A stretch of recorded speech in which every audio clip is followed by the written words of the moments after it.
Bismillahirrahmanirrahim. Alhamdulillahi Rabbil Alamin. Alhamdulillahilladzi arsala rasulahu bil huda wa dinil haq liyuzhirahu ala ad-din kullihi wa kafa billahi shahida. Ashhadu an la ilaha illallah wahdahu la sharika lah wa ashhadu anna Muhammadan abduhu wa rasuluh. Allahumma salli wa sallim wa barik ala abdika wa rasulika Muhammad wa ala alihi wa sahbihi wa man sar ala nahjihi wa ihtada bihadihi wa istanna bi sunnati ila yaumiddin, amma ba'du. Yang dihormati pengacara majlis, yang dimuliakan Al-Fadil Ustaz Ihsan Husni, Imam Besar Masjid Negara, dan semua pegawai-pegawai masjid, Al-Fadhil Ustaz Nasir, Mudir Tahfiz, muslimin dan muslimat, para jemaah, para pelajar, Assalamualaikum warahmatullahi wabarakatuh. Alhamdulillah, syukur kita kepada Allah Azza wa Jalla kerana pada pagi ini Sabtu 30 Syaban 1443 bersamaan dengan 2 April 2022, kita dapat mengadakan majlis pelancaran Ihya Ramadan dan juga tazkirah ataupun kuliah duha sebagai persiapan menyambut Ramadan 1443. Di antara perkara yang awal yang kita nak katakan iaitulah Alhamdulillah. Kata semua Alhamdulillah. Sebab 2 tahun kita terkurung. Tahun lepas sempat juga seminggu. Sebelum daripada tu mengharapkan, rupa-rupanya harap kita sampai hari raya, sampai ke haji pun tak ada. Mudah-mudahan insya-Allah tahun ni kita akan dapat bersama beribadat pada bulan Ramadan yang mulia ini, dan juga jemaah haji yang akan berangkat tahun ini juga akan dapat melakukan ibadat haji insya-Allah. Alhamdulillah, yang berbahagia Ustaz Imam Besar baca doa tadi. Sekali lagi saya nak ulang doa itu. Semua para jemaah kita ikut doa ni, mudah-mudahan Allah kabulkan apa yang kita minta. Di antara Yahya bin Abi Kathir, seorang ulama salaf, menukilkan kepada kita doa menyambut Ramadan. Kita selalu sebut waballighna Ramadan. Imam-imam pun selalu sebut waballighna Ramadan, ya Allah sampaikan kita ke bulan Ramadan. Alhamdulillah kita sampai ke bulan Ramadan, tetapi kita nak satu lagi, bukan sakat sampai, kita nak supaya kita sampai dan kita dapat beribadat dengan sebaik-baik mungkin sebagaimana yang kita harapkan. Maka dengan itu para jemaah sekalian, mari sama-sama kita doakan dengan permohonan yang baik ini. Allahumma sallimni li Ramadan wa sallim Ramadana li wa tasallamhu minni mutaqabbala. Allahumma sallimni li Ramadan wa sallim Ramadana li wa tasallamhu minni mutaqabbala. Siapa boleh ingat? Siapa ingat kita beri hadiah. Ini pelajar-pelajar tahfiz dia mudah ingat. Ada yang ingat? Cuba baca. Siapa yang ingat angkat tangan? Jangan tengok belakang, tengok sendiri ya. Dia tengok belakang cari orang lain. Tak, kita nak seorang bangun. Boleh? Belajar. Yang depan. Nanti pelajar yang muslimat nak jawab. Silakan. Bangun seorang. Ustaz Nasir pilih siapa seorang baca. Ada? Mari sini baca. Dia malu tu. Tapi kalau mudir dia suruh, dia dengar aja. InsyaAllah. Baik. Kalau nak baca, mari sini, insya-Allah. Apa makna doa yang kita baca tadi? Allahumma sallimni li Ramadan, ya Allah sampaikan aku ke bulan Ramadan. Itu permintaan kita. Bahkan golongan orang-orang yang terawal yang dikatakan salafus salih itu berbulan-bulan, 5 bulan sebelum Ramadan dah berdoa minta sampai Ramadan. Kemudian bila sampai Ramadan kita cemas pula, takut kita cuai, tidak dapat melaksanakan ibadat yang baik, maka kita minta wasallim Ramadan li, ya Allah serahkanlah Ramadan itu untuk aku beribadat sebaik mungkin dan sebanyak mungkin. Kita minta dua perkara, sebanyak dan sebaik. Kadang-kadang baik tapi tak banyak, rugi. Yang kedua kita nak minta sebanyak dan sebaik. Maknanya yang terbaik dalam bulan Ramadan, apa yang patut kita minta, itulah yang sebaik-baiknya. Maka para jemaah sekalian, bila kita minta, kita pun beribadat insya-Allah dengan pertolongan Allah Azza wa Jalla, kita dapat beribadat dengan baik. Jangan lupa satu lagi permohonan kita, supaya wa tasallamhu minni mutaqabbala, ya Allah terimalah daripadaku apa yang telah saya lakukan itu.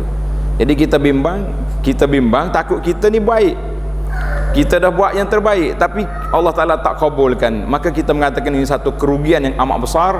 Sebab apa rugi? Kita buat yang baik tapi Tuhan tak kabul.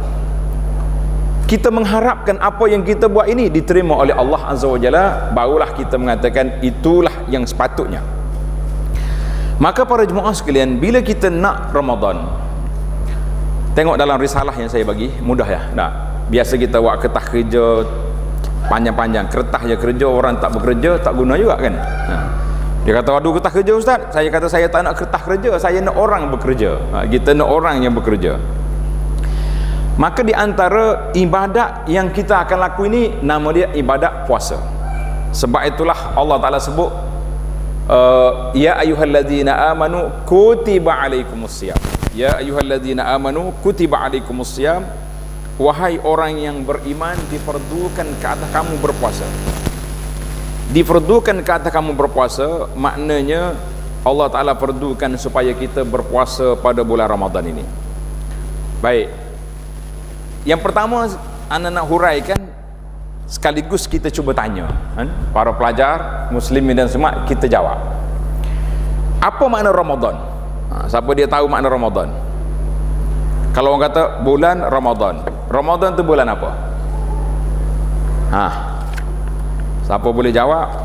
Imam besar sudah bersedia untuk bagi hadiah. Hadiah dia makan lah, ni banyak dah.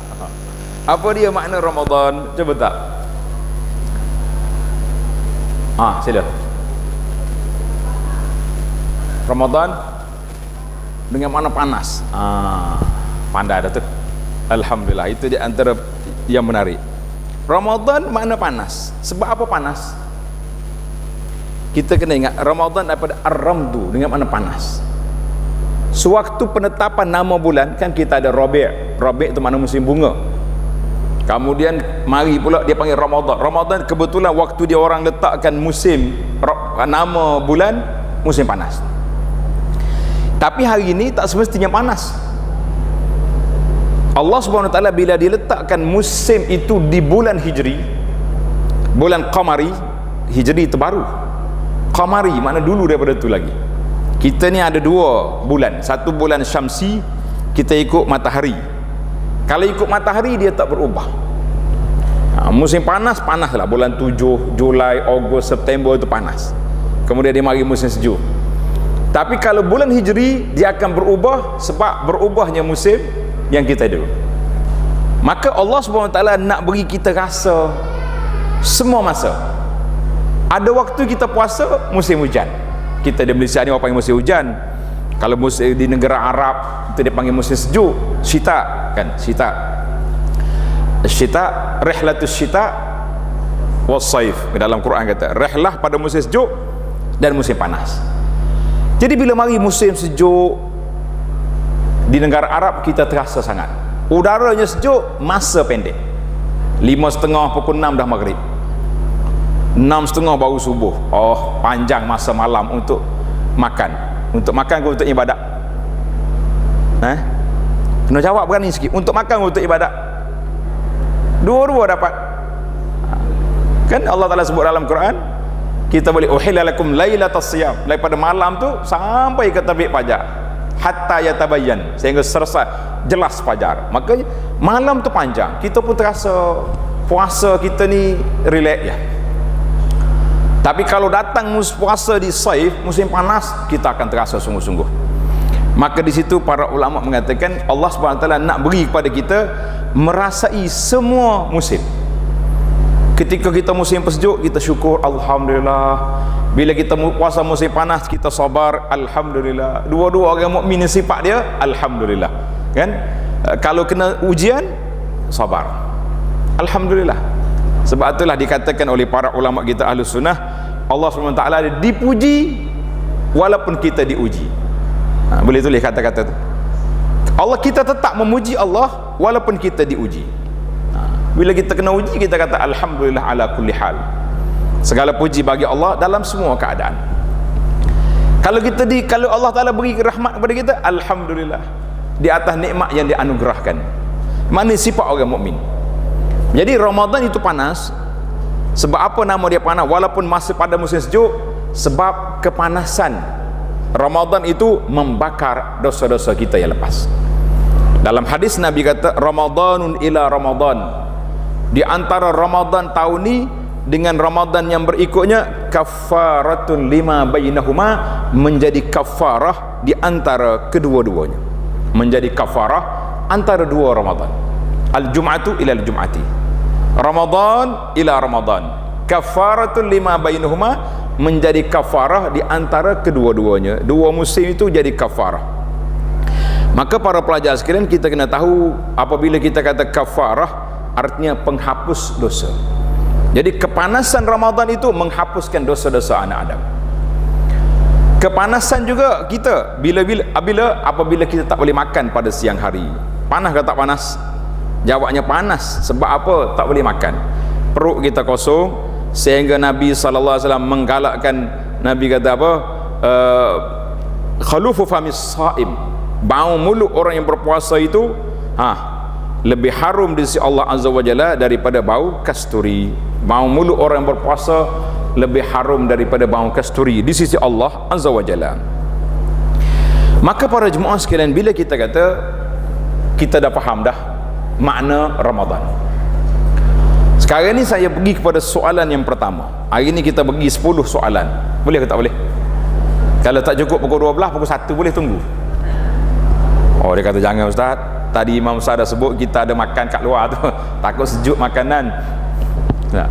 Baik, soalan yang pertama sudah jawab.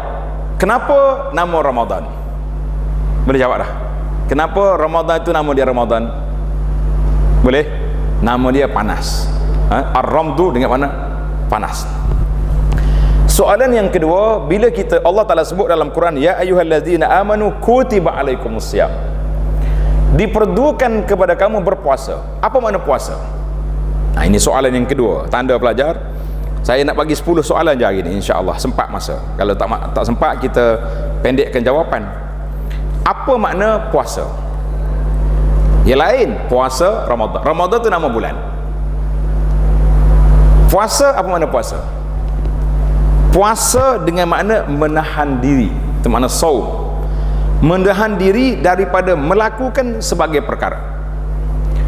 Sebagaimana Sayyidah Maryam, ingat tak? Sayyidah Maryam ketika dia bawa balik anak dia Isa, kan dia lahir tak ada ayah. Di antara dunia yang pelik hari ni, ada berapa orang yang pelik. Adam dilahirkan tanpa bapa, tanpa ibu. Ingat, Hawa ada ayah tak ada mak. Isa ada mak tak ada bapa. Kita ada semua, alhamdulillah. Karena itulah kita sentiasa berdoa kepada Allah, Rabbighfirli wali walidayya. Berapa kali dah kata hari ni? Rabbighfirli, kata semua, Rabbighfirli wali walidayya, Rabbighfirli wali walidayya. Ya Allah, ampunkan aku dan dua ibu bapa. Jangan lupa, ayah kita ada, ayah tak ada, ibu bapa masih wujud, masih sudah meninggal, doa kita tetap berjalan. Rabbighfirli wali walidayya. Itu di antara tanda sayang kita kepada ibu bapa. Oh, tak apa ustaz, nanti hari raya kami pergi ke kubur. Bukan hari raya, hari ingat pada bapa. Tapi hari bapa, hari ibu setiap hari dalam hati kita. Boleh? Terutama bila Ramadan, dekat waktu nak buka puasa, itulah patutnya waktu kita sedih, kita doa dengan penuh ikhlas. Sebab waktulah kita ingat maknya sibuk nak menyediakan juadah, betul tak? Ayah pula sibuk dengan cara dia. Jadi waktu tu kita ingat, ya Allah, waktu mustajab doa dekat dengan buka puasa, Rabbighfirli wali walidayya. Sentiasa doa. Itu tanda sayang kita kepada ayah. Jadi Sayyidah Maryam, bila dia balik baby dia, orang duk marah, Maryam, laqad ji'ti syai'an fariya. Maryam, engkau bawa apa ni? Keturunan orang baik, kau bawa benda. Maryam kata apa? Inni nazartu lirrahmani sawma. Aku bernazar hari ini berpuasa. Itu makna puasa tu, maknanya tak buat segala benda, puasa. Kalau orang mari bercakap dengan kita tak nak bercakap, kita kata inni shaim, aku puasa. Boleh je dari sudut bahasa. Dari sudut istilah, apa makna puasa? Ini kita sambil cerita, kita terus pergi definisi puasa, dan kita belajar beberapa hukum hakam puasa. Orang panggil ulang kaji. Sebab itulah kata di ulama, di antara tanda persiapan kita menyambut Ramadan bukan beli buah tamar je, iaitulah mengulang kaji hukum hakam yang berkait dengan puasa. Sebab kita nak puasa ni, maka bila katakan puasa itu, iaitulah menahan diri daripada sebarang perkara yang membatalkannya, bermula dari terbit fajar sehingga maghrib, dilakukannya dengan niat. Payah ke definisi puasa? Mudah ya puasa ni, iaitu menahan diri. Tulisnya, pelajar-pelajar kena tulis. Alhamdulillah kita tengok pelajar kita ni suka menulis. Ana mengajar di Masjid Negara ni daripada tahun berapa lagi, Al-Fadhil Ustaz Ihsan yang hubungi pada masa tu yang berbahagia Tan Sri Syekh Hafizahullah Ta'ala, Allah Ta'ala lah jaga Syekh, beri kesihatan kepada dia, panggil kita mengajar sini dengan kitab Muniyatul Musalli. Kemudian mari kita mesti ke hadis, beberapa buah kitab. Di antara yang saya seronok tengok pelajar-pelajar kita ni, dia suka bercatat, suka menulis, dia panggil dhabit kan? Jadi cuma kalau kita tanya pula dia, kitab yang catat dulu ada lagi ke tak? Tak tahulah. Ketua kelas masih ada lagi, alhamdulillah. Ketua kelas masih wujud lagi, Allahu Akbar. Jadi gembira kita. Tapi kita terkurung PKP 2 tahun ni, alhamdulillah pada tahun ni berkesempatan untuk kembali semula. Mudah-mudahan kita meriahkan lagi selepas daripada Ramadan nanti, insya-Allah. Maka bila kita kata apa makna puasa? Menahan diri daripada perkara yang membatalkan puasa,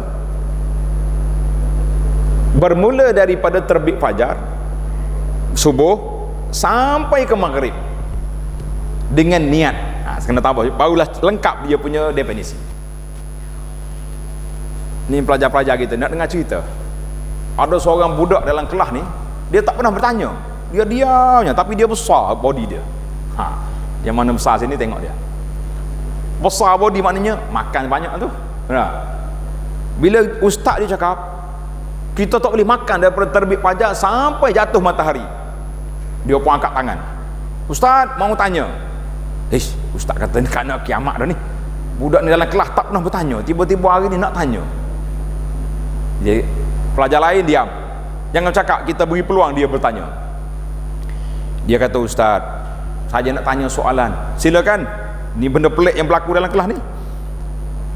Dia kata, Ustaz cakap kita tak boleh makan daripada subuh sampai matahari jatuh. Betul, betul. Soalan awak, soalan saya, kalau matahari tak jatuh macam mana? Allahu Akbar.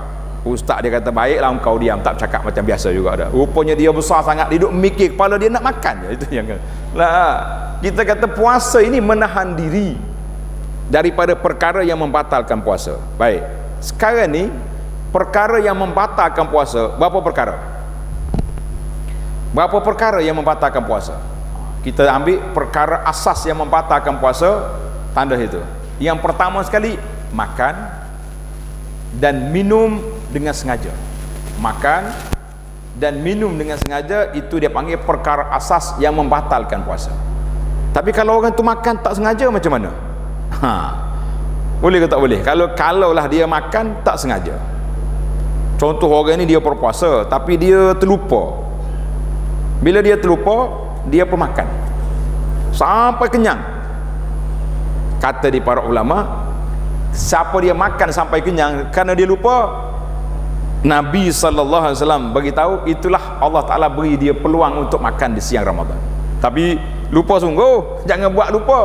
Kalau buat lupa jadi tak batal puasa dia. Buat lupa je lah.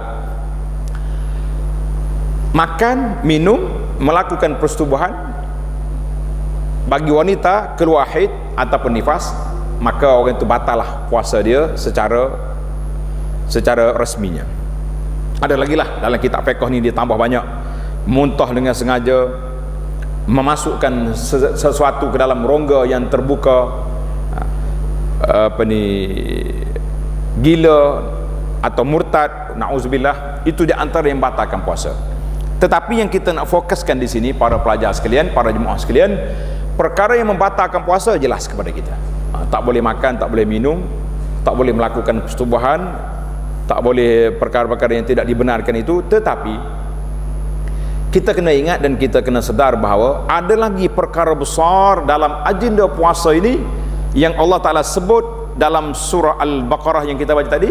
Ya ayyuhalladzina amanu kutiba alaikumusiyam kama kutiba alal ladzina min qablikum la'allakum tattaqun, supaya kamu menjadi orang yang bertakwa.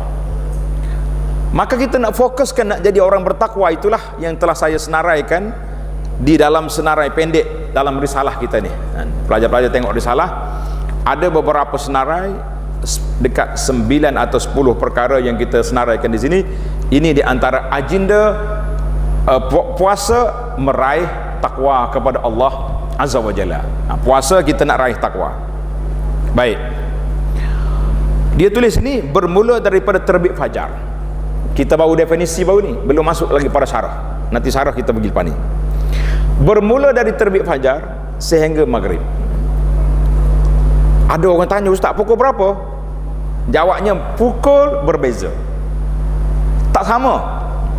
Kita di sini mungkin di Kuala Lumpur mungkin 7.20, di negeri lain ada perbezaan 7.22, negara lain lagi berbeza. Jadi kita dalam waktu solat, waktu buka puasa ni, dia tidak tetap. Dia tengok kepada bilakah matahari terbenam, bila matahari jatuh. Mana bila matahari jatuh, barulah kita boleh buka puasa. Kalau kita naik kapal terbang, di manakah kalender mana kita nak ikut? Naik kapal terbang, kita nak ikut kalender mana? Jawabnya kalender yang di bumi tak boleh pakai dah. Kita kena ikut apa atas kapal terbang. Ana satu hari balik daripada Kuala Lumpur nak balik ke Kota Baru, flight kita pukul 7 ni, maghrib 7.30, 7.20 gitu. Maknanya naik, kita terbang 20 minit boleh makan orang di bumi. Bila naik atas, ada jemaah dah bersiap, ada 20 minit lah. Kapten kapal terbang bagi tahu, tuan-tuan dan puan-puan, waktu kita berbuka puasa di atas kapal terbang ini berbeza dari di bumi, iaitulah kita akan lewat 10 ataupun 15 minit lagi terlewat. Sebab bila kita tinggi, matahari itu nampak bawah, kita tak boleh makan. Seorang syekh, guru saya di Masjid Nabawi, Syekh Atiyah nama rahimahullah ta'ala, dia kata ada satu kes kapal terbang daripada Jeddah nak pergi ke Pakistan. Dia orang naik tu, dia ikut matahari, yang menyebabkan matahari tu lama tak turun. Jadi terpaksa lah pilot, kesian kalau orang nak buka puasa ni, terpaksa dia rendahkan setakat mana yang diizinkan oleh menara kawalan. Dia boleh turun sampai tak nampak matahari, barulah diistihad, sekarang boleh buka puasa. Jadi kalau tidak, tunggu matahari tak keluar-keluar. Sekarang itu kita daripada Kuala Lumpur nak pergi Jeddah, lama puasa, sebab kita mendahului Mekah 5 jam. Dulu kita 5 jam. Mana kalau kita naik pukul 6 sini, jawab dia mungkin kita akan buka puasa pukul 9 malam baru boleh buka puasa. Sebab kita ikut matahari. Berbeza. Tapi kalau kita balik, kita cross cepat. Jadi jangan pergi Mekah petang. Buka puasa dulu pergi tak apa. Jadi itu ini definisi kata bermula daripada terbit fajar sampai terbenam matahari, bermakna para jemaah sekalian tak boleh kita ikut pukul jam berapa lah, kita kena ikut matahari. Itu dia panggil waktu solat. Waktu solat itu dia ikut matahari. Baik, dilakukan dengan niat. Kita kena lakukan dengan niat. Sekarang ni kita berniat. Nak niat macam mana? Siapa dia pandai niat puasa? Tak pandai tak? Budak Ipin pun pandai. Ipin pandai daripada kita, berat tu. Jadi niat berpuasa tu kita kena ingat, kita kena berniat pada waktu malam. Malam bermula bila? Daripada maghrib. Sebab itulah malam ni, bila masuknya maghrib malam ni, kita boleh berniat dah untuk puasa besok. Malam dalam Islam ni dia mula maghrib, bermula maghrib. Macam kita kata, tuan-tuan dan puan-puan, kita kena berselawat banyak pada hari Jumaat. Allahumma salli ala Muhammad wa ala Muhammad. Bila kita mula selawat, daripada maghrib Khamis malam Jumaat sampai ke maghrib petang Jumaat, itu dia panggil waktu dia, waktu selawat. Kita niat puasa pun bermula daripada malam ni. Malam ni orang Mekah semalam dah terawih dah buat dia, puasa dah dia orang di sana. Siapa nak raya cepat pergi Mekah, raya Mekah awal satu hari, sudah solat terawih, solat raya sana, balik sini raya pula sini, boleh 2 kali raya. Jadi orang solat raya di Mekah, kemudian dia balik sini 2 kali solat raya. Nak kena pergi Mekah baru jadi. Maka kita akan berniat. Niat itu senang ya, tidaklah payah sangat. Kita niat terdetik dalam hati kita, aku puasa besok, nawaitu sama gadin, saya puasa esok, jadilah niat kita tu. Oh, dia kata ada soalan ustaz, ada orang mengajar kata boleh niat sebulan, ada ke tak ada niat sebulan? Jawab je, niat sebulan itu berlaku, tapi bukan mazhab Syafi'i. Dalam mazhab Imam Malik. Kita sini dah biasa kan, kita selalu juga sebut pandangan-pandangan imam-imam. Kita ada orang tanya, kenapa ustaz sebut mazhab lain? Saya kata saya nak memperluaskan perbincangan, bukan nak mencelarukan, meluaskan perbincangan. Dulu kita mengajar lama dah tuan-tuan dan puan-puan, solat Jumaat 40 orang, ada pandangan kata 30, ada kata asalkan ramai, ada kata 12, ada kata 4 orang.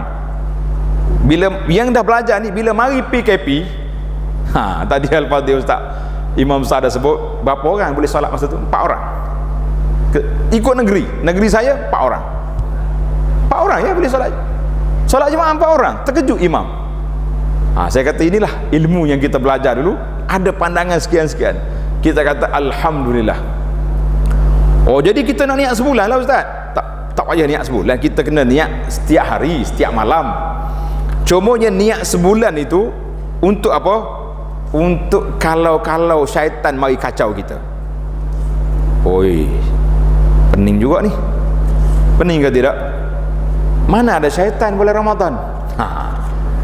Sonok juga soalan dia tak? Bulan Ramadan ada syaitan tak ada syaitan? Tak ada. Dia gimana? Syaitan bagaimana? Syaitan ada bulan Ramadan? Ya, tak ada. Kan dalam hadis Nabi SAW sebut, iza kana awwalu lailatin min Ramadan suffidatis syayatin. Satu riwayat. Riwayat kedua, sulsilatis syayatin. Bila mari malam pertama Ramadan, diikatnya syaitan. Bukan tak ada, dia ikat. Kita pergi melawat zoo negara, jumpa tak jumpa dengan harimau? Ada? Singa? Apalagi hayawan yang ganas ni. Lama dah tak masuk zoo negara ni. Berkali kena pergi melawat semula, saya refresh balik. Dah bawa budak-budak. Mana binatang hayawan yang ganas ada, tapi dia terhad. Sebab apa? Dia diikat. Jangan kata, oh syaitan tak ada bulan Ramadan. Siapa cakap tak ada? Dia ada. Tapi dia diikat. Sulsilah. Mana? Sufidat. Sulsilah. Dan juga maradatul jin. Jin yang nakal juga diikat. Jin yang nakal juga diikat. Maka kita kata syaitan tu ada. Jadi kita jangan kacau dia. Jadi bila dia mari, syaitan ni dia bukannya masuk macam orang mari depan ini nak berlawan kita. Dia mari secara was-was.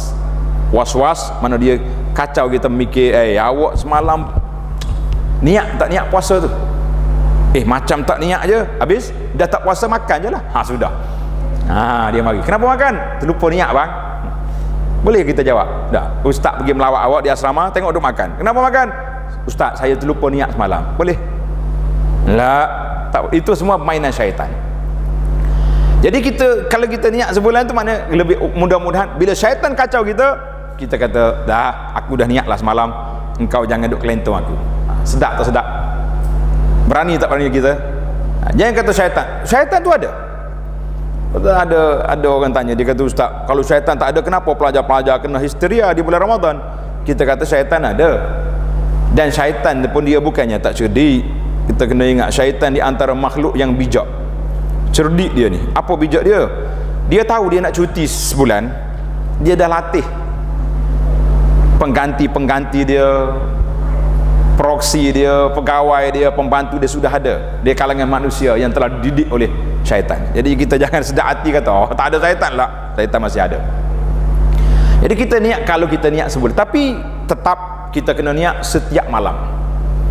Tetap kita kena niat setiap malam. Malam yubayyit as-siyama minal lail fala siyama lahu. Dalam hadis Nabi kata, siapa yang tak berniat puasa pada waktu malam, maka tak ada puasa bagi esoknya. Itu untuk puasa yang wajib, puasa fardu. Adapun puasa sunat, tak apa. Contohnya hari ni saya bukan Syaban lah, lepas hari bila-bila esok. Pagi ni kita ingat nak pergi, tiba-tiba hujan, kita belum sarapan pagi, boleh je kita niat, ini shaim, aku puasa hari ni. Boleh. Tak ada masalah apa-apa dah.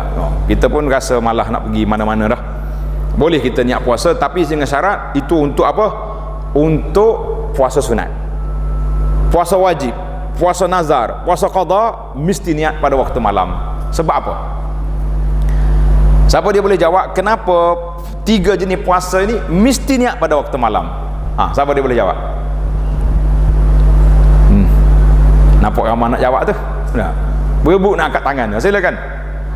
Kalau berebut, Ustaz Zahir pergi undi. Siapa dulu yang layak untuk bertanya? Jawab dia mudah je. Sebab bila kita puasa wajib mesti full daripada awal terbit fajar sampai maghrib. Sebab itu kita kena niat malam. Puasa sunat boleh je kita mula tengah hari. Sebab puasa itu ikut kadar mana yang kita berpuasa. Jelas?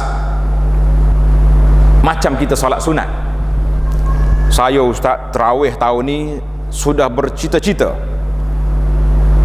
cita-cita besar, tak mau lari separuh jalan. Boleh tak boleh kita niat macam tu? Memang imam di kempen pun solat tarawih bersama dengan imam sampai sudah. Saya pun tak tahu macam nak buat dah. Imam besar pun letih dah mikir, lari juga tengah jalan. Dia kata ada more, tak apa, kita pergi separuh balik pula. Kan dia tahu kan, sudah pukul berapa, lama-lama lagi masjid negara dia live kan. Jadi dia tahu nak siap dah ni. Mari kita balik semula cari moreh. Boleh je.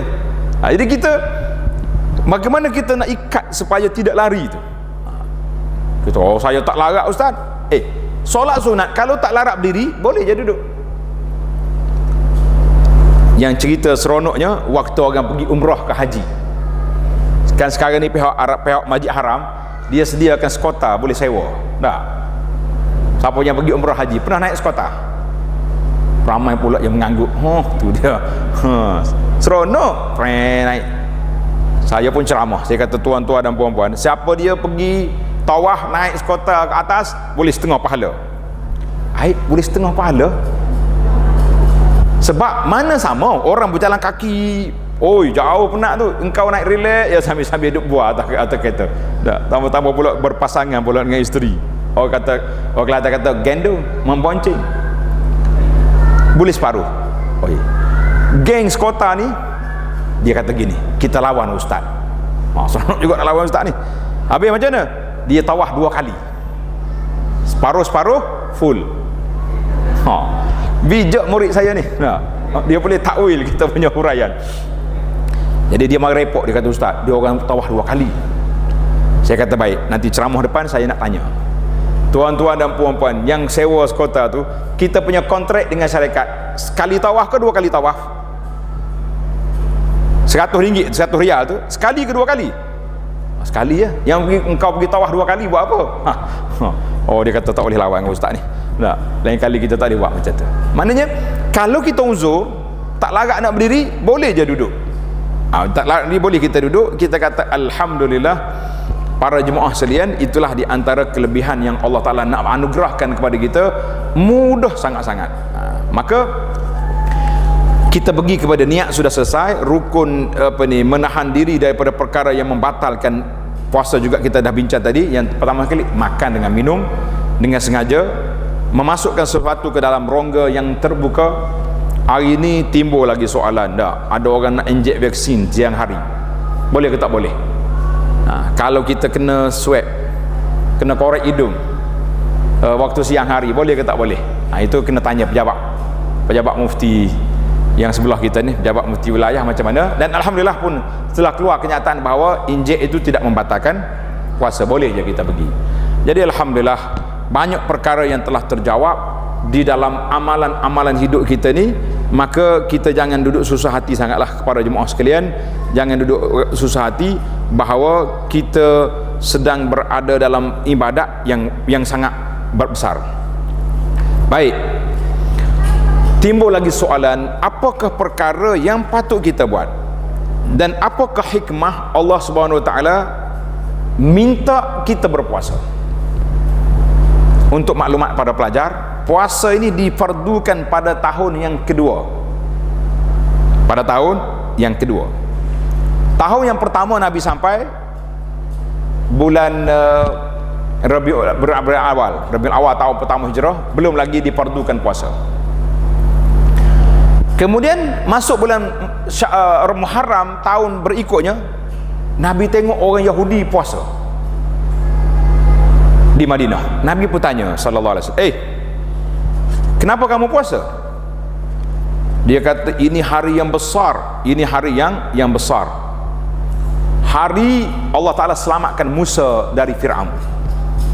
Ingat para pelajar, Allah Ta'ala selamatkan Musa daripada Fir'aun pada hari mana? Hari Ashura. Tulis molek, nanti ustaz dia balik tanya balik. Hari Ashura. Maka Nabi kata, nahnu ahaqqu bi Musa minkum, kami lebih berhak menghormati Musa daripada kamu. Nabi perintahkan sahabat-sahabat berpuasa. Yang dah berpuasa, puasa. Yang belum puasa lagi, puasa. Kemudian bila mari bulan Syaban tahun yang kedua, alhamdulillah Allah Ta'ala turun ayat Quran, ya ayyuhallazina amanu kutiba alaikumusiyam syahrul ramadhan allazi unzila fil Quran faman syahida minkumus syahra falyasum. Siapa yang sempat jumpa Ramadan, wajib dia kena berpuasa. Maka puasa itu wajib bila? Pada tahun yang kedua Hijrah. Bila mari puasa, letihlah sahabat-sahabat berpuasa. Betul? Tuan-tuan kena ingat, puasa bukan waktu tidur. Adalah hadis disebut naumus shaim ibadat. Puasa orang tidur orang puasa itu ibadat. Jadi kita kena tidur lah bulan Ramadan, betul? Sebab tu ramai orang duk kata, bulan Ramadan ni kena tidur. Lah, hadis itu tidaklah hadis sahih sebagaimana disebut oleh ulama hadis. Maknanya kalau kita tidur, kita berpuasa boleh pahala. Tapi bukan kata beribadat dengan tidur. Lah. Sama juga puasa ini, orang tidak bertakarrub kepada manusia dengan berpuasa, tak ada. Ingat, puasa ini semata-mata bertakarrub kepada Allah Azza wa Jalla.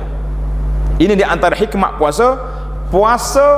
Tulis itu, di antara hikmah puasa ini orang bertakarrub kepada Allah Azza wa Jalla semata-mata. Inni nazartu, kita bernazar berpuasa Tapi kalau kita nak pergi menghadap tuanku sultan, kita berniat puasa, dia marah dia, murka tuanku, aku sediakan kamu makanan, kamu mari berpuasa, buat apa? Tak ada.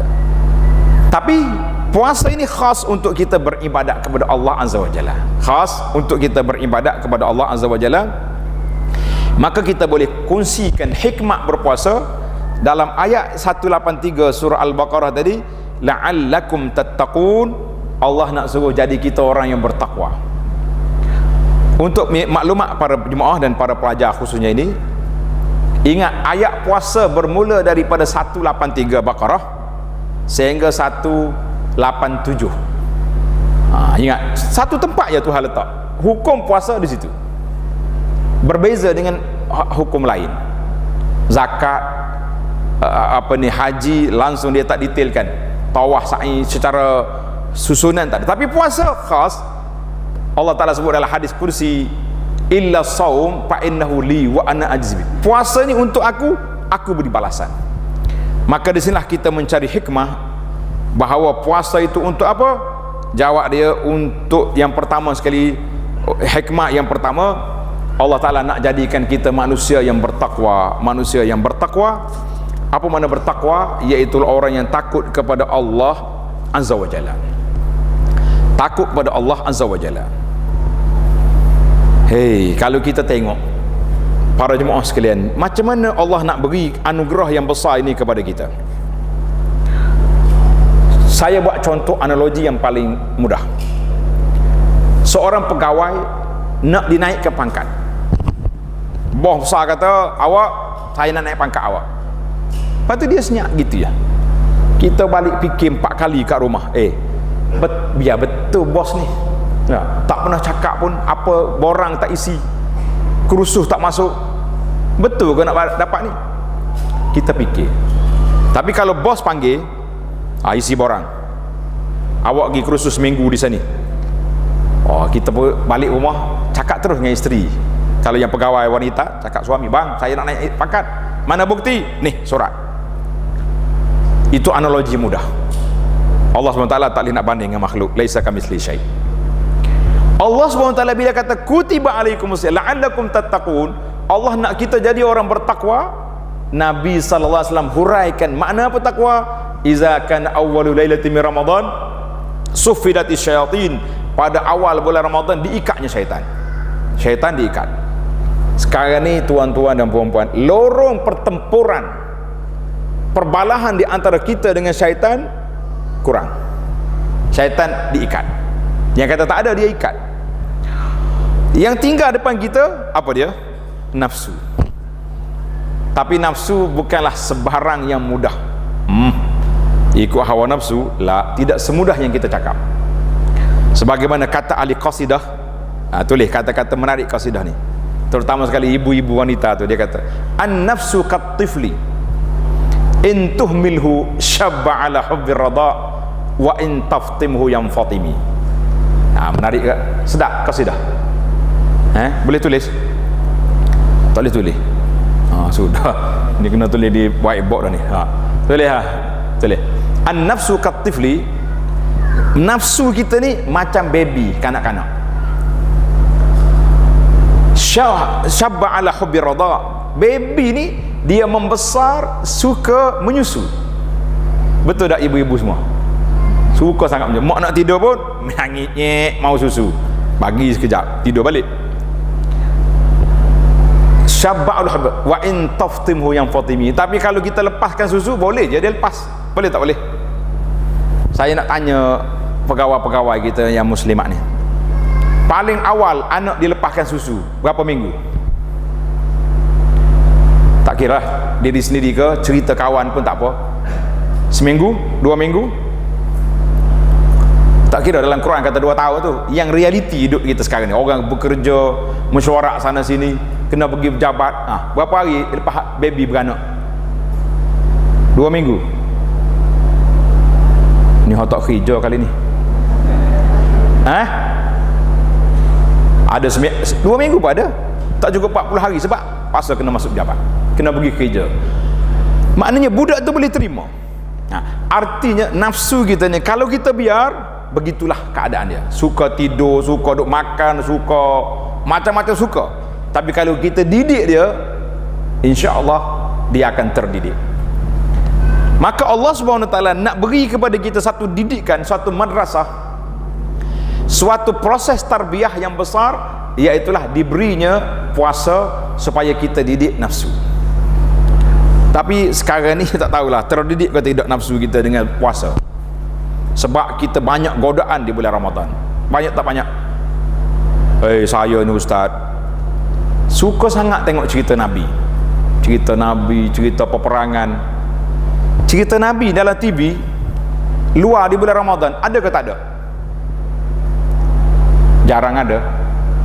Mungkin sebahagian channel TV dah ada sekarang ni. Dulu memang payah nak cari. TV Islamic TV ni ada. Tapi bila mari bulan Ramadan, dengan cerita Nabi lagi, jejak Rasul lagi, apa lagi cerita.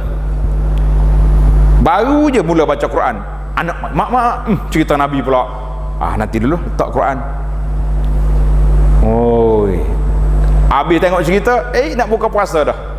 Sibuk pula nak siap je dah buka puasa. Nantilah lepas tarawih baca Quran, balik lepas tarawih cerita Rasul pula. Tak usah cerita lah filem-filem drama tu, itu cerita lah, itu di luar daripada orang-orang soleh macam kita ni. Kita tak fikir drama macam tu, betul tak? Drama apa nama cerita tu, biarlah itu kita cerita orang lain. Maknanya gangguan tu masih lagi wujud. Maka apakah agenda kita nak la'allakum tattaqu, nak menjadi orang yang bertakwa?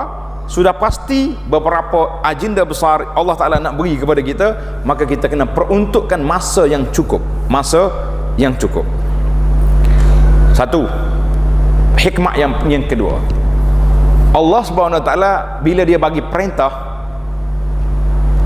dan larangan, Allah nak tengok kita ikut ke tak ikut. Puasa ni boleh je kita makan dalam rumah kita, orang tak tahu pun. Lebih-lebih lagi makanan yang sudah dimasak, tak bau apa, tak letak dalam bilik senyap, pagi mikrowave, tak bau, masuk senyap dia makan, boleh je makan. Tapi kenapa kita tak makan? Kenapa kita tak makan?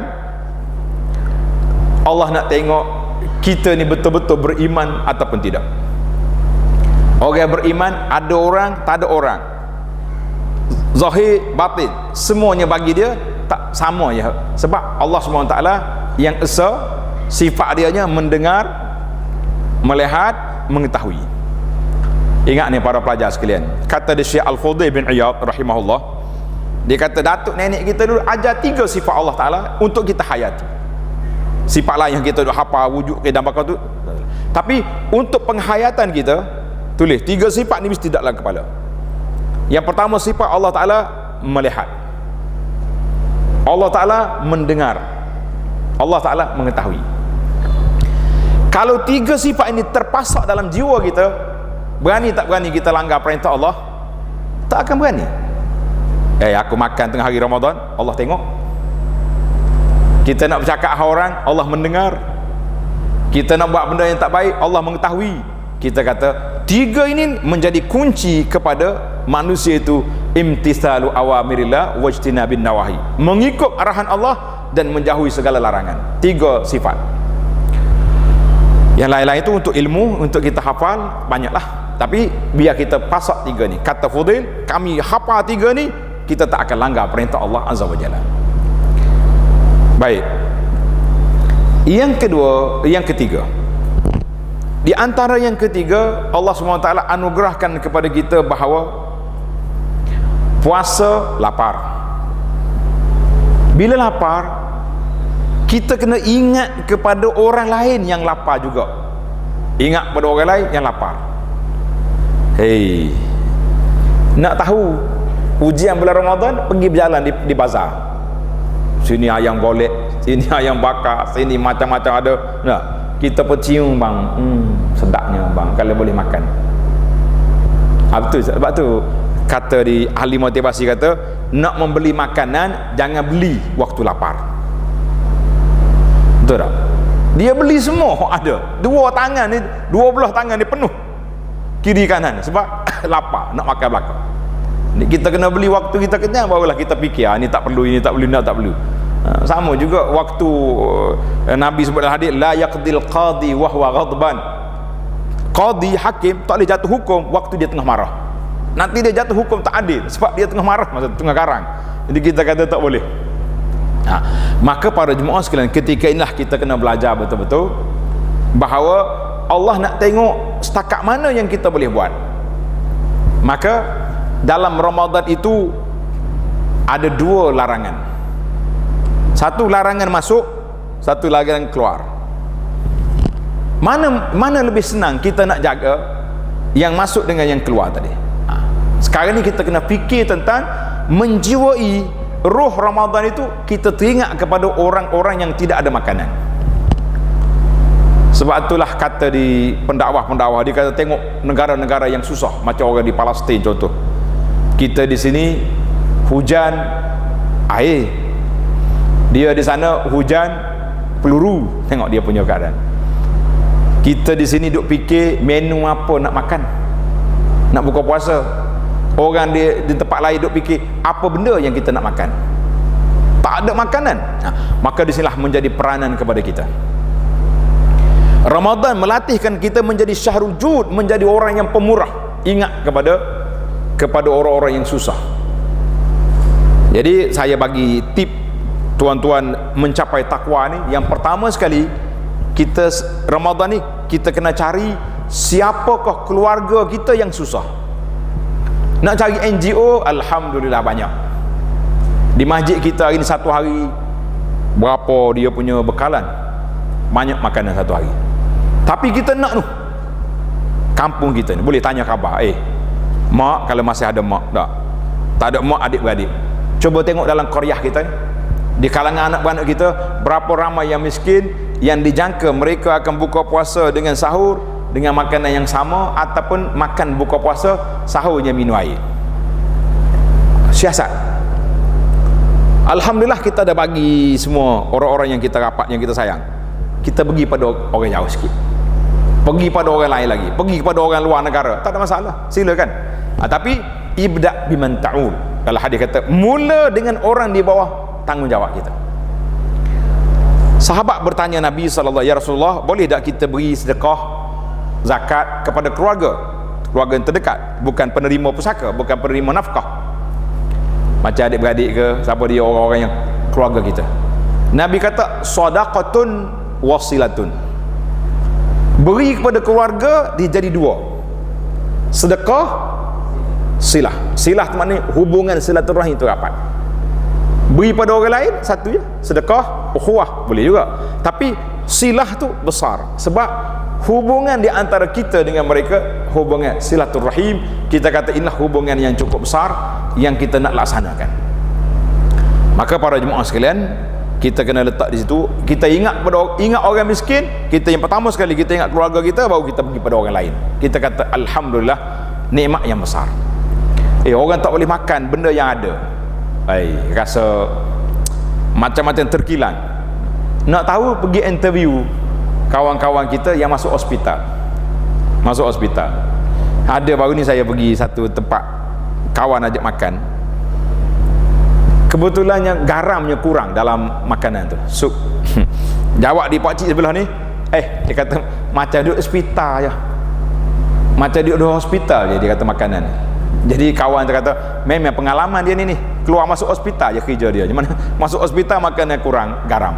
Kita kata pakcik dah biasa macam tu, tak payah marah. Dia kata tak lah, di hospital pun lagu ni, takkan mari rumah orang macam ni juga, bagilah garam sikit. Kita tahu kita ni ada nafsu makan tu ada, tapi bila nak makan tak boleh. Ketika itulah kita merasai bahawa bagaimana orang yang tidak ada makanan. Kita duduk sibuk mencari menu apa nak makan, orang lain sibuk mencari apa benda yang kita boleh makan. Subhanallah. Baik, itu di antara hikmah puasa yang Allah Ta'ala nak. Kemudian puasa juga mendisiplinkan kita, makan pada waktu yang sama, tak makan pada waktu yang sama. Pelik tu. Tadi Abu Anas Ustaz cakap orang Mekah puasa 5 jam belum kita, sebelah mana waktu yang sama? Jawabnya waktu yang sama. Saya mempertahankan mengatakan orang berpuasa dengan orang buka puasa, semua kita pada waktunya sama. Betul ke salah? Macam mana boleh betul? Tak kira hanggut saja kena bagi hujah. Sebab apa kata betul? Sebab Allah Ta'ala sebut kan, bila masuk fajar, semua kita akan berhenti makan. Bila maghrib, semua kita buka puasa. Alhamdulillah. Jam memang berbeza, jam berbeza, tapi waktu sama. Subuh, maghrib, maghrib, subuh, sama je waktu. Ini kita kena letak, maknanya kalau kita kata sama, betul sama. Kalau kata tak sama, betul tak sama. Tak sama dari sudut pukul berapa di tempat dia, tapi dari sudut waktu sama. Itulah persamaan. Sebab itulah kita kata dalam dunia ini matahari tu jalan, dia bergerak, dan orang ni cerah, orang ni gelap, orang ni gelap, orang ni cerah. Ada je orang yang akan menyebut nama Allah atas dunia ni tak putus-putus. Orang yang menyampaikan salam kepada Nabi sallallahu tak putus-putus. Sebab kita sini gelap, orang lain cerah. Kita cerah, orang lain gelap. Maknanya ada pusingan atas dunia ni orang yang sentiasa menyebut nama Allah, mengabdikan diri kepada Allah Azza wa Jalla. Jadi para jemaah, itulah di antara perkara yang kita kena ingat tentang kelebihan puasa dan yang seterusnya. Puasa dari sudut kerohanian kita, puasa dari sudut rohani. Maka Nabi sallallahu alaihi wasallam memperingatkan kepada kita, bila mari bulan Ramadan, syaitan diikat. Syaitan diikat. Bila syaitan diikat, kita sendirilah pula yang menjaga diri kita daripada perkara-perkara yang boleh membatalkan pahala puasa. Jadi kita ambil yang apa ni perbincangan kita ni, iaitulah perkara yang membatalkan pahala puasa. Kita kadang-kadang duk jaga yang jelas, tapi tidak jaga yang menjadi ruh kepada puasa itu sendiri. Baik, bila kita kata kita nak berpuasa, puasa ni dia ada syarat, ada rukun, dan ada perkara sunat. Ingat, syarat orang nak berpuasa Islam. Syarat wajib puasa balik, tapi syarat sah puasa kanak-kanak pun sah. Cuma kalau dia tidak pekat berdosa kepada kita, maka kita kena tengok syarat. Sekarang ni syarat kita cukup. Satu lagi syarat orang nak berpuasa, mestilah dia berkuasa, ada kemampuan. Ni ramai orang tanya ni ustaz, dia kata ayah saya ni tak larat dah nak berpuasa. Adakah kita kena paksa dia? Atau kalau tak puasa neraka? Macam tu kah? Lah, orang ni sakit, tak boleh berpuasa. Maka Allah Ta'ala sebut dalam Quran, faman kana minkum maridan au ala safarin. Siapa di kalangan kamu yang sakit, siapa di kalangan kamu yang bermusafir, yang cukup syarat dia, fa'iddatun fa'aftara fa'iddatun min ayamin ukhar. Dia boleh buka puasa. Jangan paksa orang yang tak larat suruh puasa, tak payah. Macam kita anak-anak kita ni kan, anak-anak kita ni yang ni besar ni, yang kecil-kecil ni baby kat rumah, kalau kita nak latih dia puasa, latih dia, dia boleh puasa sampai zuhur, alhamdulillah, besok sampai asar, nanti sampai maghrib. Jadi kita cuba lekakan dia, biar dia boleh berpuasa. Tetapi orang yang sudah tua, yang sudah tak larat nak berpuasa betul-betul, maka ketika itu Allah Ta'ala sebut tentang fidyah. Fidyah maknanya dia tak payah puasa. Kalau dia boleh puasa sampai pukul 10 pun dia puasalah, setakat mana dia larat. Kemudian bila tak larat, dia boleh buka puasa, dan dia boleh ganti dengan bayar fidyah setiap hari secupak beras. Berapa banyak secupak beras? Payah ni main cupak-cupak ni. Saya cakap dalam TV dulu sekali, ingat ada orang telefon, ustaz, apakah cupak-cupak ni? Ni pelajar kita ni tahu cupak apa? Siapa tahu? Angkat tangan. Cupak tu apa? Dia tengok kiri kanan kiri, tak tahu cupak. Berat ustaz sih, tak tahu cupak dah kita ni. Dia tahu kilo, tahu kilo, gram, tak cupak tak tahu. Sudahlah, zaman kita dulu kati dah. Kati ada kati, lepas tu naik gram, naik kilogram, lepas tu naik. Cupak ni satu sukatan, tulis ni pelajar, satu sukatan Untuk beras lebih kurang dalam 700 gram satu cupok, 700 gram. Mana kalau kita satu cupok 700 gram, 7 kali 4 28, mana 2800 gram, tak sampai sekilo, tak sampai apa ni, satu gantang tak sampailah 3 kilo. Satu cupok.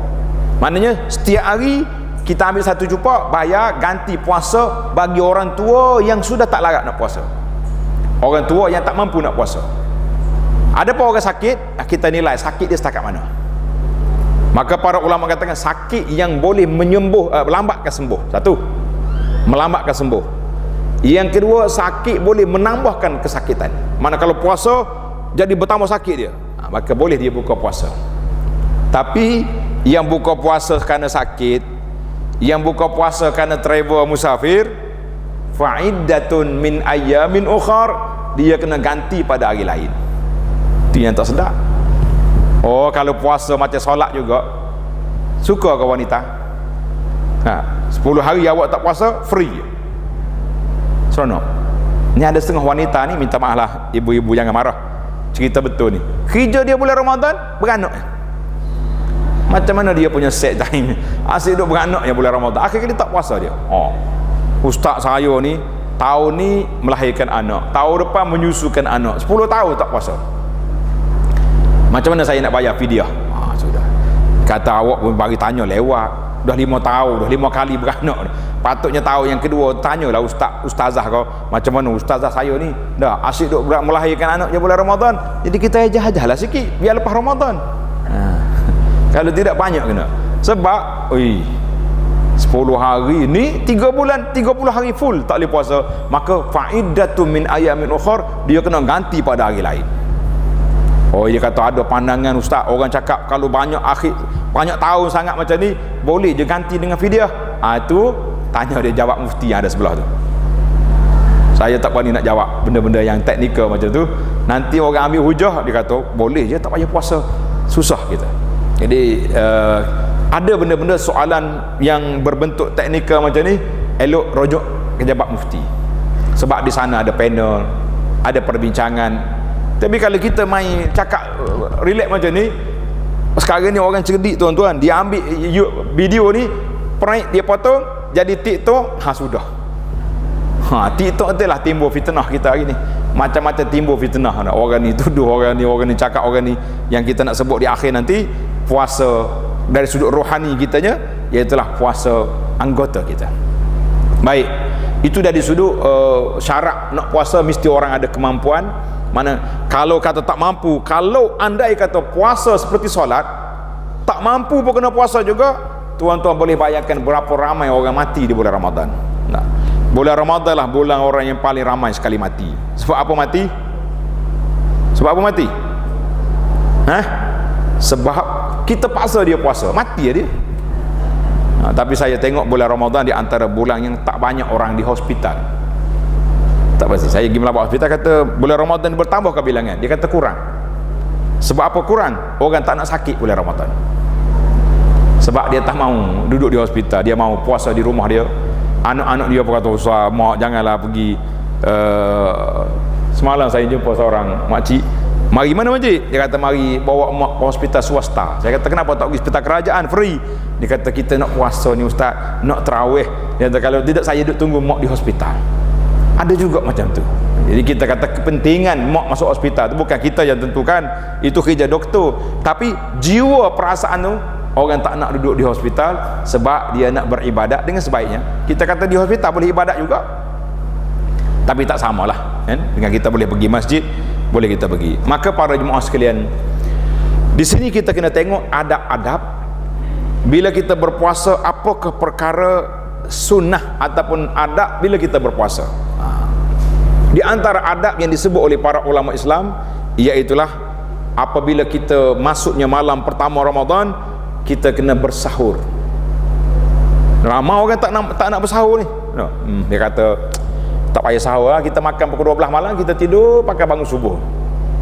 Boleh ke tak boleh? Puasa relax macam ni boleh tak boleh? Boleh, sah puasa dia, tapi tidak menepati sunnah Nabi sallallahu alaihi wasallam. Nabi kata apa? Tasahharu. Tulis ni, fa inna fis sahuri barakah. Hendaklah kamu bersahur, karena bersahur itu berkat. Sahur itu berkat. Jadi kita ni kena ada keberkatan. Kita ni kalau kita ada berkat gak, kita nak gitu ya. Nah, macam setengah orang ni bila tengok ustaz mari, Allah ustaz, mari bersalam lagi, peluk lagi, cium lagi. Sebab apa? Sebab nak ambil berkat. Ustaz mula kuliah, dia pun balik. Betul ke macam tu? Ustaz betul. Nak ambil berkat, tak apalah nak salam ustaz. Tunggulah ustaz mengajar. Keberkatan ustaz itu di mana? Ilmunya disampaikan itu. Anda kita ni salah faham. Maka Nabi sebut yang pertama sekali sahur. Ingat malam ni kena bangun. Ustaz kejut bangun Jangan malam-malam pula. Kena bangun cepat. Sebab itulah kita kata rahimahullah, Allah Ta'ala lah bagi rahmat kepada ibu-ibu suri-suri rumah ni. Dia bangun awal. Kalau nak sahur tu pukul berapa bangun? Pukul 5, pukul 4. Pukul 4 bangun dah, Masya Allah. Suami yang paling akhir sekali bangun, ke paling awal. Tak nak mengaku belakang dah hari ni. Kita tak nak memburukkan suami ustaz. Betul dah, sebab dia ada kerja esok nak pergi berjabat. Jadi kalau dia bangun akhir sekali pun, kita kata dimaafkanlah. Tapi malam cuti tak akan nak bangun akhir juga. Seeloknya, jadi sahur ini berkat. Maka di antara sunat, takhirkan sahur. Bukan makna sampai subuh, makna kita pelewatkan sahur. Sahur ini kata dia pula ibarat seperti tidur qailulah di siang hari. Orang nak bangun malam, dia kena tidur sekejap di siang hari, sebab tidur itu memberi tenaga untuk kita bangun. Jadi sahur ini tenaga untuk kita berpuasa pada siang hari. Yang kedua, apabila dah masuk maghrib, segerakan berbuka puasa. Tulis pelajar, bila dah maghrib segerakan buka puasa. Jangan segera belum maghrib. Tahun bila tahu orang duk viral, saya pun tak ingat tahun dah. Ada kan orang telefon ke stesen radio, ingat Ustaz? Dia telefon ke radio, dia kata, tuan hari ni satu permintaan, boleh? Orang radio tu kan dia ada ke permintaan. Dia kata boleh je. Kami minta hari ni percepatkan sikit azan maghrib. Pengacara terkejut, dia kata apa kau ni? Dah lah, dia kata kita letih hari ni, minta awalkan sikit. Sebab orang kampung ni kalau azan dalam radio dia percaya dia. Sebab tu kalau radio salah, ramai orang yang kena qada puasa gitu. Maknanya Nabi sebut kata umat ini masih lagi dalam keadaan baik apabila mereka segerakan berbuka puasa bila masuk waktu dan mentakhirkan sahur ke akhir waktu. Kalau kita panggil orang, kawan-kawan mari rumah, kita semua makan, dah azan, dia tak makan, itu ambil tanda sikit. Orang yang melewatkan buka puasa bila dah masuk waktu, itu kumpulan Syiah. Syiah dia lambat buka puasa. Kalau kita panggil jemputan kawan-kawan lah, kita tengok ada yang geng tak nak makan, duduk relax, dia bual-bual, orang dah makan. Ambil nama-nama tu, perhati baik-baik. Kita pergi tengok, ajak dia solat, mungkin ada batu di bawah dahi. Hati-hati itu di antara kumpulan yang agak yang tidak baik. Yang ketiga, yang tadi segera kita bersahur, yang pertama melewatkan sahur, itu yang kedua, waktu. Yang ketiga segera berbuka puasa. Yang keempat, berbuka puasa itu kalau boleh dengan rutab. Rutab, tahu rutab? Tamar yang separuh masak. Anak kira lah pada pandangan saya, tamar yang tangkai itu rutab, sebab dia mudah rusak. Kalau tamar yang kering, yang buah tamar kering tu tahan lama tu, setahun boleh simpan. Tapi kalau yang tangkai ni tak boleh, mungkin sekejap, kalau tak duduk dalam peti rusak. Itu dia panggil rutab. Mana rutab ni tamar yang lembek. Itu yang Nabi kita makan. Sunnahnya makan dengan rutab. Kalau tak ada rutab, Nabi salah, dia berpindah kepada tamar. Tamar itu yang kedua. Kita hari ni boleh jadi tak ada rutab, pakai tamar selalu, boleh lagi. Kalau tak ada juga, dia tak bertukar kepada kuih-muih yang manis-manis tu. Tak tahu orang KL ni apa. Kalau orang Kelantan dia panggil ondel-ondel teri mandi. Apa sini kuih yang kuih resmi buka puasa, apa dia? Yang manis. Apa benda tak tahulah. Yang penting kuih tak. Jangan pula aku baguling, tak ada. Maka dia kalau tak ada juga, Nabi kita minum air. Dia ambil air, minum. Itu di antara cara dia. Sensitif ke tak ni kan nak sebut ni kan, ni marah dia orang pula. Sekarang ni orang kempen tamak ajwah. Kau ada jual kat belakang? Tak ada. Ada? Tak ada. Kalau ada kan marah. Betul ke tamak ajwah tu satu sunnah mesti buka puasa dengan tamak ajwah? Kita kata tak. Orang Arab tak ada riwayat kata makan tamak ajwah secara hari-hari, tidak. Ajwah tu ada kelebihan sendiri. Nabi sebut, sallallahu alaihi wasallam sebut, man tasabbaha, siapa dia makan 7 biji tamar ajwah yang tumbuh di aliyatil Madinah, di sebelah tinggi Madinah, di sebelah Quba atas tu. Orang ni kalau dia makan 7 biji tak kena sihir dan tidak terkesan oleh racun. Boleh makan, ubat. Sahih tu hadis. Jadi jemaah ni tanya ustaz, kalau macam tu macam mana kita nak pastikan tamak ajwah tu ori tak ori? Macam mana kita nak buat? Kata cakap lah, orang penjual tu dia cakap ori-ori lah, awak apa yang mau tanya lagi? Dia kata macam kelentong je.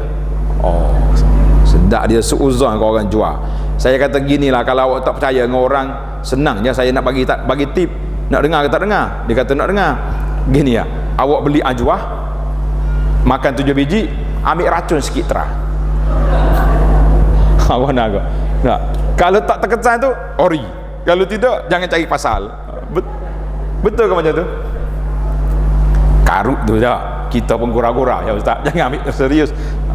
Maknanya yang saya nak bagi tahu, kalau tuan ada duit nak beli ajwah buka puasa, silakan. Tapi laisa bi syartin, bukan syarat. Bukan syarat mesti ajwah. La, tidak syarat. Apa saja jenis tamar, seeloknya kalau kita boleh tamar daripada Madinah, itu terbaik. Sebab Nabi SAW sudah berdoa waktu Nabi sampai di Madinah. Nabi SAW bersabda, ya Allah, inna Ibrahim harrama Makkah.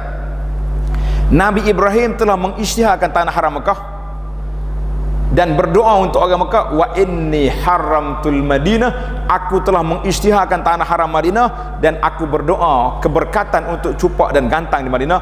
Di Madinah ni masyhur dia dengan pokok tamar.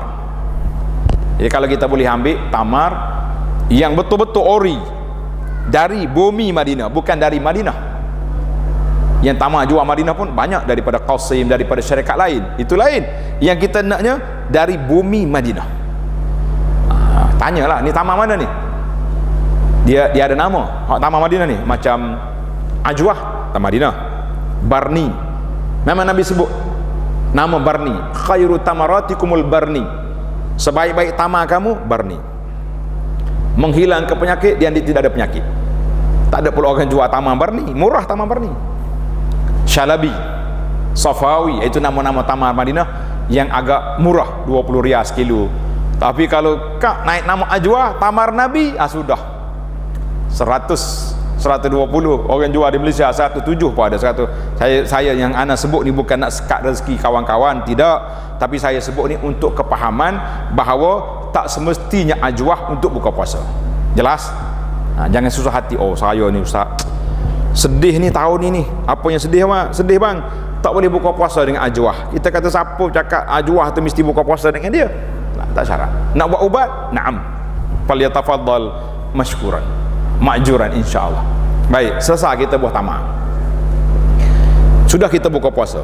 Di antara sunat lagi bila kita berpuasa, iaitulah kita berdoa. Nabi sebut dalam hadis, doa di antara doa mustajab hina yuftir, ketika nak buka puasa. Jadi kita minta sangat-sangatlah muslimin dan muslimat, terutama sekali anak-anak kita ni, ingat waktu nak buka puasa, ambillah masa 5 minit 10 minit lagi baik. Kita duduk, kita berdoa pada saat itu. Nak doa kepada siapa? Saya nak bagi tip doa. Nak ke tak nak? Nak tulis lalu dia. Tulis. Yang pertama kita doa untuk diri kita.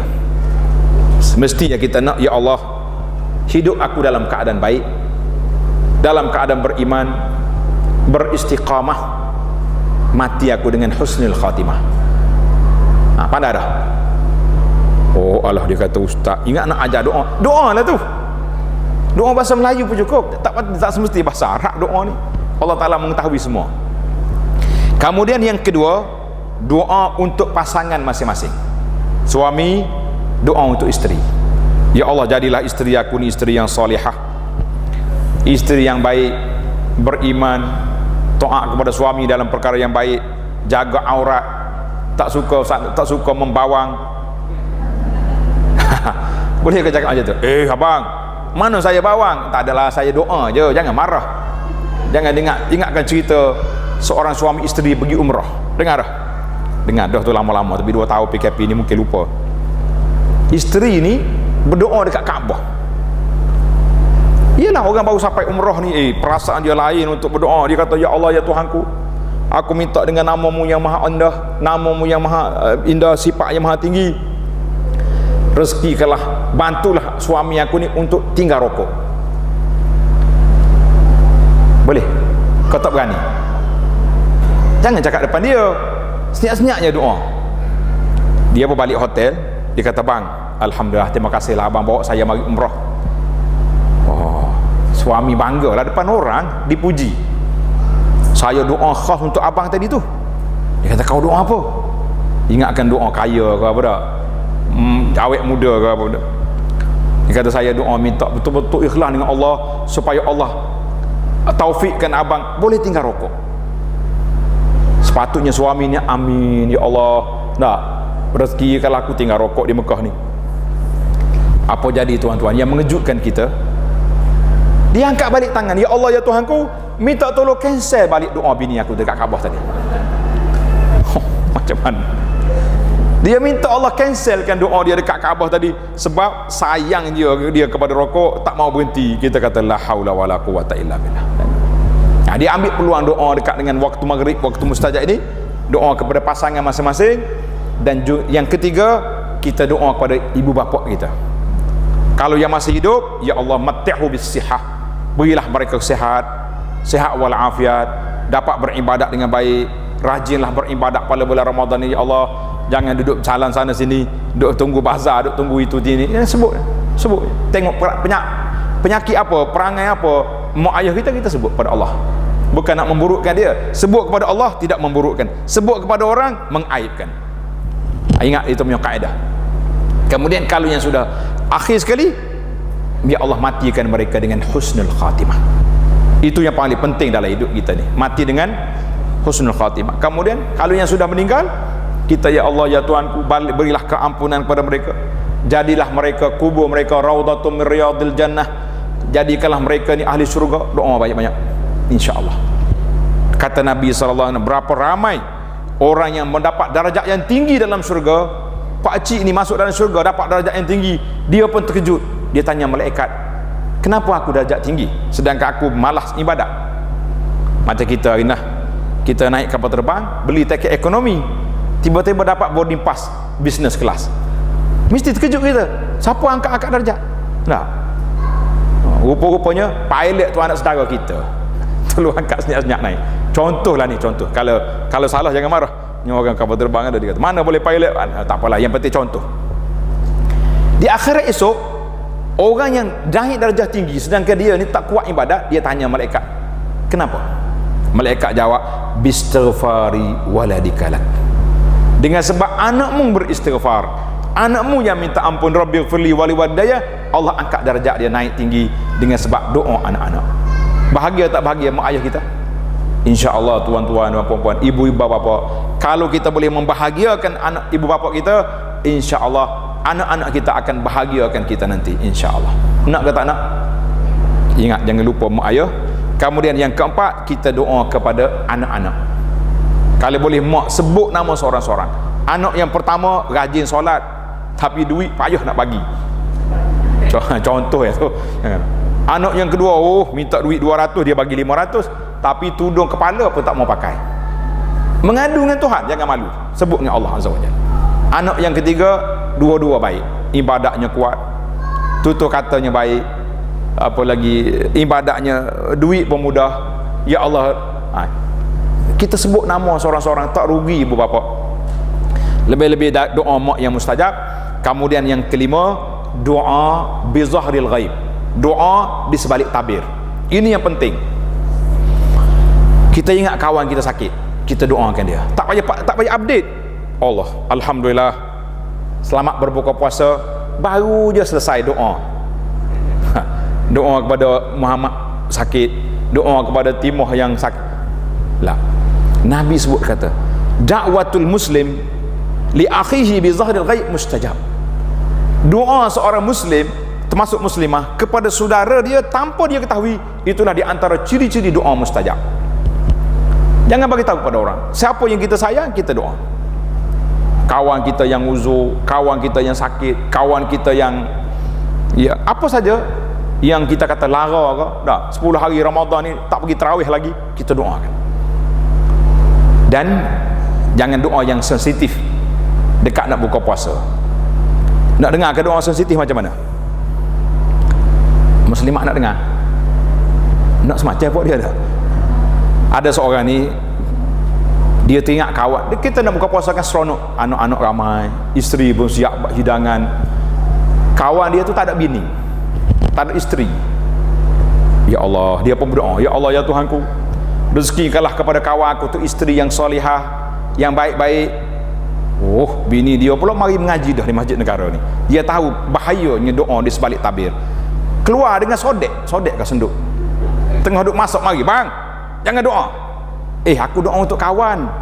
Rupa-rupanya kata Nabi SAW, siapa dia berdoa kepada kawan dia, malaikat mari kat belakang, amin walaka misluhu, amin, engkau boleh juga samanya. Rupanya bini dia tahu dah, kalau dia doa untuk orang lain, malaikat doa, engkau boleh juga. Dia kata jangan doa yang ni, dekat buka puasa ni bahaya. Nak doa yang lain, jangan cakap ini. Hati-hati dah. Itu dia panggil pukul anak sini menantu doa kepada orang lain, rupanya dia nak. Untuk maklumat para pelajar sekalian, ada satu video saya di Abu Anas Madani channel tu, tajuk dia 12 golongan mendapat doa malaikat. Tulis tajuk 12 golongan mendapat doa daripada malaikat. Kalau kita insya-Allah, mudah-mudahan dengan kita buat benda yang baik, kita akan dapat doa malaikat. Nanti satu lagi tajuk saya akan buat, na'uzubillah, beberapa golongan yang dilaknat oleh malaikat.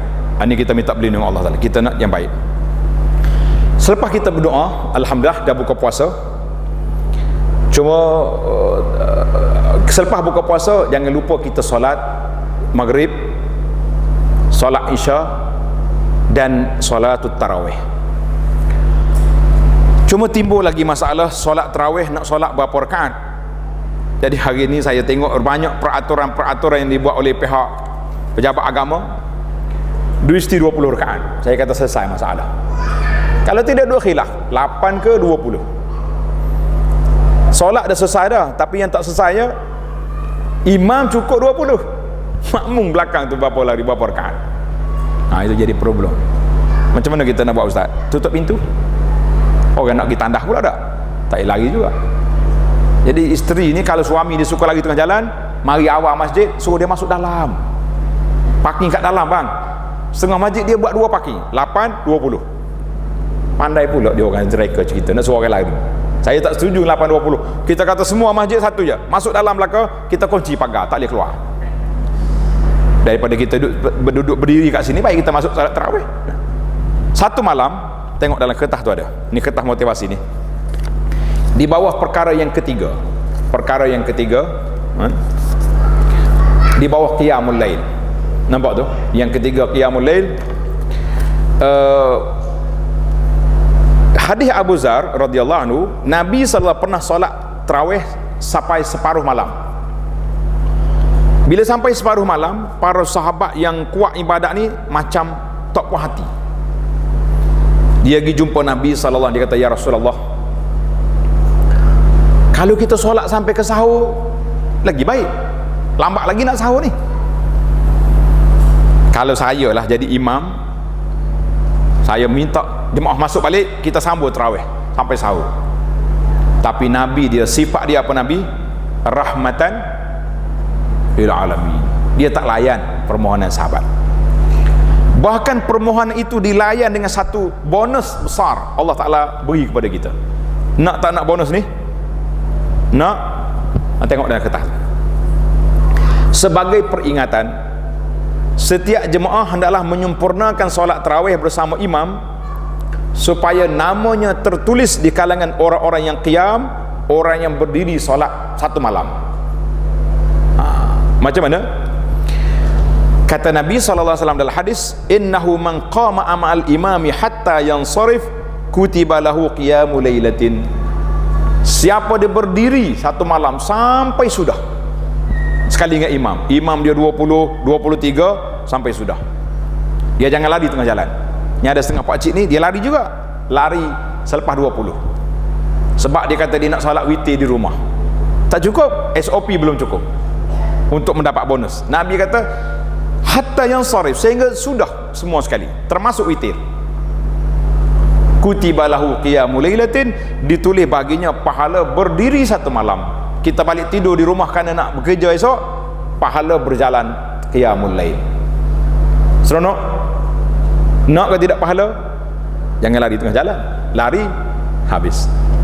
Tak boleh pahala? Boleh setakat mana yang kita buat. Itu dia panggil, orangnya check out tengah jalan, boleh setakat tu, rugilah kita. Maka kita kena tunggu sampai sudah.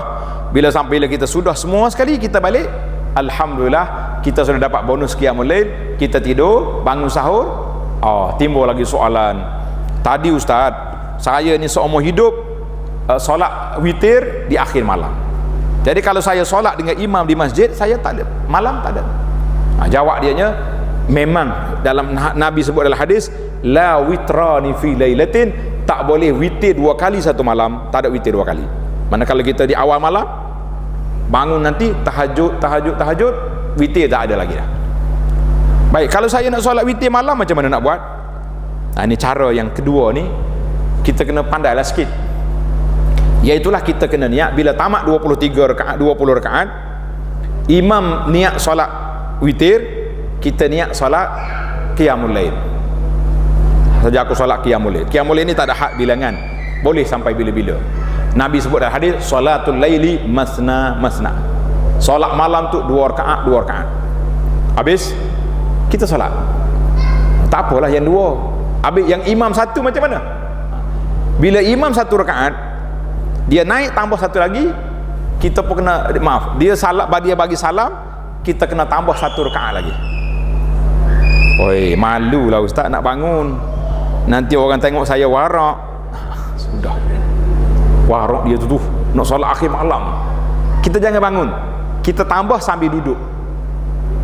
Imam bagi salam, assalamualaikum, kita pun Allahu Akbar, baca Fatihah, rukuk, sujud, bagi salam. Mana kita belum lagi witir. Bila bangun di akhir malam nanti, tahajud diakhiri dengan witir. Sebab witir yang paling afdal sekali, iaitulah ij'alu akhir salatikum bil laili witra, jadikan solat malam yang terakhir kamu witir. Jelaslah kepada kita. Jadi kalau kita solat witir awal, tak boleh siap akhir. Kalau dah akhir, kena anak akhir, jangan witir di awal malam. Itu je 2 cara yang kita ada. Habis kalau saya solat witir awal, tak ada masalah. Solat witir ni bermula daripada selepas Isya sampai ke subuh, waktu witir. Bahkan dalam hadis Abu Zar radhiyallahu, hadis Abu Hurairah, Nabi SAW bersabda kepada Abu Hurairah, Abu Hurairah kata, ausani khalili bisalasin, kekasih aku Nabi SAW pesan kepada aku 3 perkara. Pesan kepada aku 3 perkara. Yang pertama, puasa 3 hari sebulan. Yang kedua, apa dia, solat duha.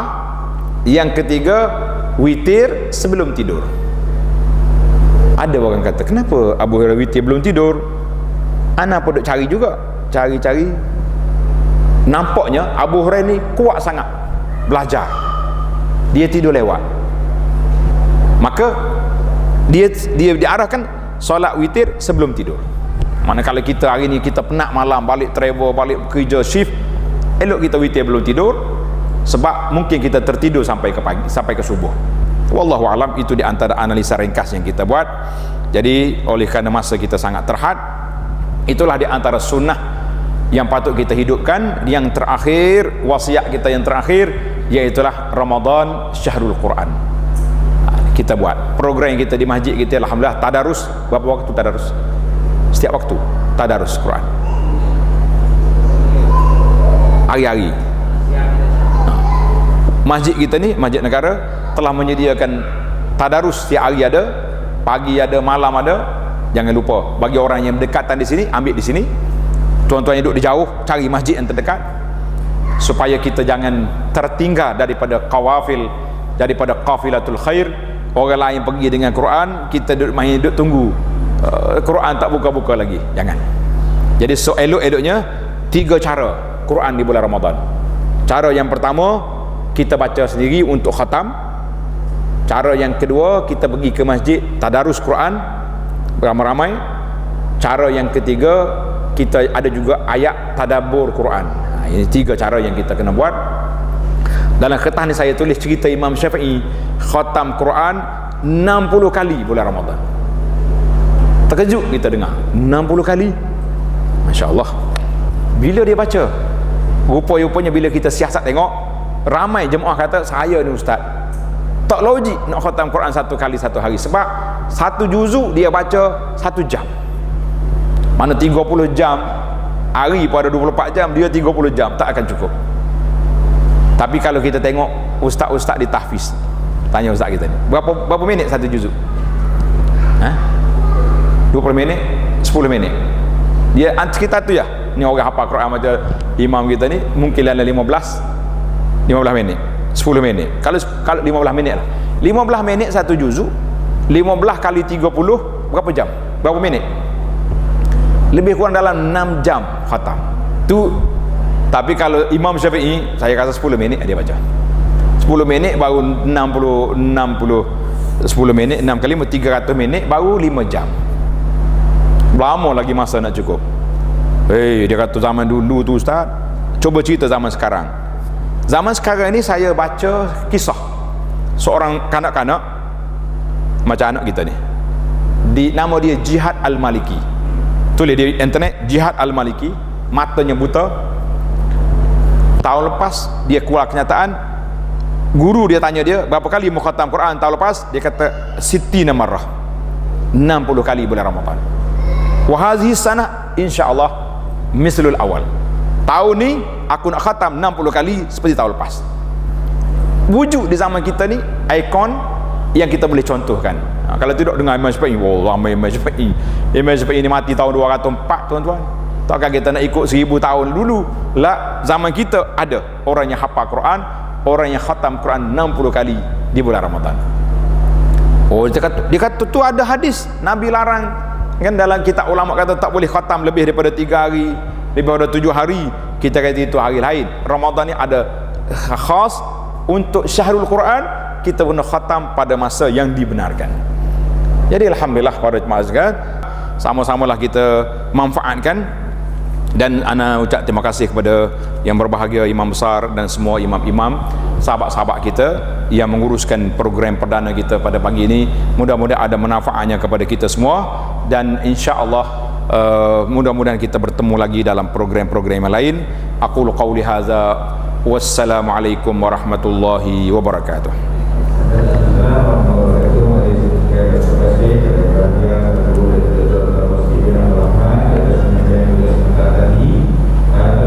Yang juga Allah